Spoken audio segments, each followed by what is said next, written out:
Sveiki visi bičiuliai mylintis krepšinį, esame Marijampolėje, kur vėl Mikalauskas atšokęs atgal iš toli, 3 taškai. Kaip gerai randamas Aurelijus Pukelis ir 2 taškai supras, 4 minutės.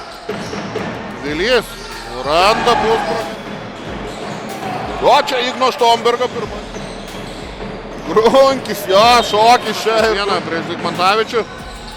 Sunku metimą reikia rinktis, jos riba. Bektoras ir Štombergas dar vienas dėjimas. Ir Juciko 2 taškai. Vilys. Šakimas atgal. Oi, užtvara. Vilys. Baudos aikštelė Daubaris. O čia užupė užtrukamba. Ten perdavimas labai giliai Daubariui, bet Daubarį. Ir perima jį, atiduoda Mikalauskui. Mikalauskas prameta čia.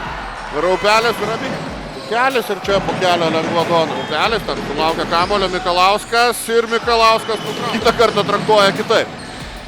O čia Žalgirio klaida, kuri... Gražu, bet dar gražiau yra gynyboje Aurelijus Pukelis. Dabar išrašo pomų. Raupelis krauna iš viršaus. Ketvirčia savo varžovų. Vilys, kaip palieka. Vėl nėra po krepšių pastatęs užtvarą. Vilys renkasi tolimą metimą ir pamato Bulanovą, bet Bulanovas gauna stogą. Mikalauskas iš toli.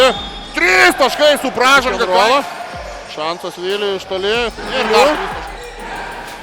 Čia kokį sunkų metimą. Renkasi Vilys, kašė. Kamolį. Zigmantavičius pasirinks taškų dar. Ir Užupis jau atakos neberengia.